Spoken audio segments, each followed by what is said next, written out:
भोपाल में जमीयत उलेमाए हिंद की governing body council की मीटिंग के दौरान संगठन के अध्यक्ष मौलाना महमूद मदनी के विवादित बयान से बड़ा हंगामा खड़ा हो गया। मौलाना महमूद मदनी के बयान पर बीजेपी ने बड़ा पलटवार किया। संबित पात्रा ने कहा कि मदनी की तकरीर भड़काऊ और देश को बांटने वाली है।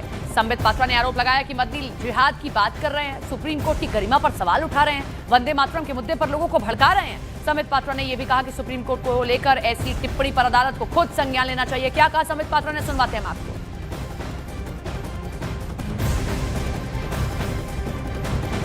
जो मौलाना महमूद मदनी ने कहा वह था कि सरकार के दबाव में, भारत सरकार की दबाव में भारत की अदालतें काम करती है और सुप्रीम कोर्ट को भी सुप्रीम कहलाने का कोई अधिकार नहीं है। सुप्रीम कोर्ट हमारे केसेस को एडमिट कैसे करती है? सुप्रीम कोर्ट 3 तलाक पे सुनवाई कैसे करती है? सुप्रीम कोर्ट मंदिर मस्जिद वाले विषय पर सुनवाई कैसे करती है? इन विषयों पर बोलते हुए मदनी साहब ने कहा कि सुप्रीम कोर्ट को भी सुप्रीम कहलाने का कोई अधिकार नहीं है। मैं तो सुप्रीम कोर्ट से गुजारिश करूंगा, मैं भी एक साधारण नागरिक हूं, आप भी नागरिक हैं, कि यदि सुप्रीम कोर्ट के ऊपर कोई साधारण नागरिक भी इस प्रकार की टिप्पणी करता है तो supreme court suo motu cognizance ले सकता है। सुप्रीम कोर्ट खुद इसकी सुनवाई कर सकता है, क्योंकि आगे चलकर अगर इतने बड़े नेता, एक कौम के इतने बड़े नेता इस प्रकार की बात कह के लोगों को बरगलाने की कोशिश करें, सुप्रीम कोर्ट के विरोध लोगों को भड़काए, तो स्वाभाविक रूप से it demeans the stature of Supreme Court. I firmly believe that the Supreme Court should take a cognizance of what Mister Madani has said today. इस देश में सुप्रीम कोर्ट हर उस केस की सुनवाई करती है जो जनता जनार्दन सुप्रीम कोर्ट के देवड़ी पर लेकर जाती है। इसमें कौन सा हिंदू का केस है, कौन से मुसलमान के केस है, इसके तरजीह पर सुप्रीम कोर्ट कभी भेदभाव नहीं करती। जिस प्रकार से भाषण दिया है वह न केवल भड़काऊ है, अपितु देश को विभाजन की ओर लेने की उनकी कुचेष्टा है। उनका कहना कि जिहाद होना चाहिए, जब जब जुल्म होगा तब तब जिहाद होगा, मुझे लगता है यह बहुत ही अनुचित शब्द है, बहुत ही अनुचित वाक्य है। और जिहाद के नाम पर जिस प्रकार से लोगों ने भारतवर्ष में ही नहीं, भारतवर्ष के बाहर भी आतंक फैलाया जिहाद के नाम पे, वह हमने देखा है। तो स्वाभाविक रूप से यह कहना कि भारत में जिहाद होगा एक बहुत ही इर्रेस्पॉन्सिबल, गैर जिम्मेदारी से भरा हुआ एक वचन है। वहीं वीएचपी के विनोद बंसल और बीजेपी के शहजाद पूनावाला ने भी मदनी के बयान पर पलटवार किया। मौलाना मदनी ने जिस तरह की बातें कही हैं वो बेहद गंभीर और संपूर्ण राष्ट्र को स्तब्ध करने वाली हैं। मौलाना मदनी कहता है कि सुप्रीम कोर्ट सुप्रीम नहीं है। वो ये भी कहते हैं कि जब तक जुर्म होगा तब तक जिहाद होगा। तीसरी बात, वंदे मातरम गाना सिर्फ बुज़दिल कौम का काम है। इस मौलाना ने न सिर्फ संपूर्ण भारत के मुसलमान और खासकर युवाओं को जिस तरह से जिहाद के लिए उकसाया है, आतंकवाद की राह पर धकेलने का कुत्सित प्रयास किया है। जो लोग शरिया की वकालत करते हैं, जो लोग यूसीसी को नहीं, संविधान को नहीं, पर्सनल लॉ को तरजीह देते हैं, वो आज संविधान की बात करते हैं। और अगर सुप्रीम कोर्ट हिंदुओं के पिटीशन की सुनवाई करे तब तो सुप्रीम कोर्ट दबाव में है। सुप्रीम कोर्ट सुप्रीम कहलाने के लायक नहीं। अगर सुप्रीम कोर्ट कोई और फैसला दे जो उनको पसंद है तब तो सुप्रीम कोर्ट ठीक है। ये शरिया की दुकान है, ये संविधान का नहीं करते हैं सम्मान। इसीलिए वक्फ के नाम पर भड़काते हैं, सीए के नाम पर भड़काते हैं, एसआईआर के नाम पर भड़काते हैं। ये भड़काते हैं और दंगे भी लगाते हैं और संवैधानिक संस्थाओं पर हमला भी बोलते हैं। अब आपको सुनवाते हैं मौलाना महमूद मदनी ने आखिर कहा क्या था जिस पर इतना हंगामा बरपा हुआ है।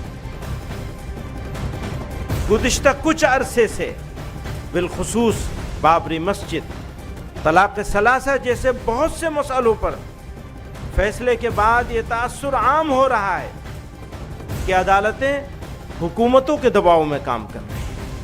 अक़लियतों के आईनी हुकूक और दस्तूर के बाद बुनियादी उसूलों की तशरीह की ऐसी मिसालें सामने आई हैं जिन्होंने अदालतों के किरदार पर सवालिया निशान लगा दिया है। मौजूदा वक्त में इबादत गाह एक्ट को नज़रअंदाज करते हुए ज्ञानवापी और मथुरा के मुकदमात को काबिल समाअत करार देने का फैसला भी उसकी एक वाज़ेह मिसाल है। याद रखिए, सुप्रीम कोर्ट उस वक्त तक ही सुप्रीम कहलाने का मुस्तहिक़ है जब तक आइन की पाबंदी करे, कानून के हुकूक का ख्याल रखे। अगर ऐसा न करे तो वो इखलाकी तौर पर भी सुप्रीम कहलाने का हकदार नहीं है। जब जब जुल्म होगा तब तब जिहाद होगा। मैं इसको दोबारा कहता हूं, जब जब जुल्म होगा तब तब जिहाद होगा। मुर्दा कौमें मुश्किलात में मुब्तला नहीं होती, वो तो सरेंडर कर देती है। वो कहेंगे वंदे मातरम पढ़ो तो पढ़ना शुरू कर देंगे। ये पहचान होगी मुर्दा कौम होने की। और अगर जिंदा कौम है तो फिर हौसला बुलंद करना पड़ेगा, हालात का मुकाबला करना पड़ेगा। महमूद मदनी के जिहादी बयान पर राष्ट्रीय लोकदल के सांसद राजकुमार सांगवान ने भी तीखी टिप्पणी की। कहा कि वो बड़े हैं, उन्हें मर्यादित भाषा का इस्तेमाल करना चाहिए। हमारे साथ बात करने मौजूद हैं सांसद हैं बागपत से राजकुमार सांगवान जी। बात करेंगे सर, जो माहौल चल रहा है दिल्ली ब्लास्ट के बाद में, अभी महमूद मदनी है, उन्होंने एक बयान दिया कि जब जब जुल्म होगा तब तक जिहाद होगा, तो जिहाद का धमक मतलब भाषण दे रहे हैं वो। देखिए, मेरा ये कहना है कि इस तरह की बातें और इस तरह के शब्दों का इस्तेमाल नहीं किया जाना चाहिए, ना सामाजिक क्षेत्र में ना राजनीतिक क्षेत्र में। और ये दुखद है जो इस तरह की बात करते हैं, और ये बातें उचित नहीं है। हमारे देश की प्रगति को रोकने के लिए, भाईचारे को ख़राब करने के लिए इस तरह की बातें जो भी कर रहे हैं और जो बोल रहे हैं इस तरह का, उनको अपने शब्दों पर कहीं ना कहीं अंकुश लगाना चाहिए। उन्हें धैर्य भी बरतना चाहिए, संदेश अच्छा दें ताकि सब हम राष्ट्र की मुख्य धारा से जुड़ें और उसके लिए हम काम करें। देश विकसित भारत हमारा बने, उसके लिए हम सब लोग काम करें। उसी तरह के हमें विचार भी, उस तरह की बात भी हमें करने चाहिए। यही हमारा उद्देश्य होना चाहिए। हम भारत के ये हमारा गंगा जमुनी तहजीब का हमारा देश है और यहाँ भाईचारा का हमारा देश है। यहाँ इस तरह की कोई इजाज़त नहीं देगा कि हम इस देश के माहौल को ख़राब करने के लिए इस तरह की बातें करते रहें कि जहाँ जातियों में द्वेष हो, जहाँ भाईचारे में कहीं ना कहीं चोट पहुँचे। ये गलत है। तो सोचना चाहिए, विचार करना चाहिए। और अच्छे बुद्धिजीवी हैं, बड़े हैं, और उनकी बात सुनी जाती है तो उनको ये बातें शोभा भी नहीं देती कि वो ऐसी बातें, उनको तो मर्यादित भाषा का इस्तेमाल उनको करना चाहिए। वो अच्छे बड़े लोग हैं, तो भाषा अच्छी जरूरी है। बहुत बहुत शुक्रिया। वंदे मातरम के मुद्दे पर मौलाना महमूद मदनी को बाकी मुस्लिम संगठनों का भी सहयोग नहीं मिल रहा है। जमाते इस्लामी हिंद के अध्यक्ष मौलाना सादतुल्लाह हुसैनी ने पूरे मुद्दे को इलॉजिकल बता दिया है।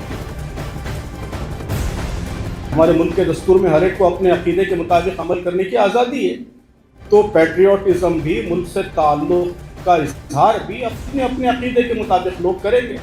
कोई ख़ास स्लोगन, कोई ख़ास गाना, यही पूरे मुल्क पे थोपने की कोशिश और हर एक से ये कहना कि आप यही गाना गाएंगे, इसी से आपका पैट्रियोटिज्म ज़ाहिर होगा, ज़ाहिर है कि इसको कोई भी रैशनल नहीं समझ सकता। तो जो लोग वंदे मातरम के ज़रिए अपनी मोहब्बत का इजहार करना चाहते हैं करें, कोई और किसी और ज़रिए से करना चाहते हैं और ज़रिए से करें। तो कानून के मुताबिक और दस्तूर के दायरे में जो तरीके, जो ऑप्शंस मौजूद हैं, उसका पूरा हक हर शहरी को, हर सिटीज़न को और सिटीजन्स के हर ग्रुप को हासिल है। तो इसमें डिबेट का कोई महल ही नहीं है। ये बिल्कुल इलॉजिकल और नॉन इशू है जिस पर खामखा हम अपनी एनर्जी ज़ाया करते हैं।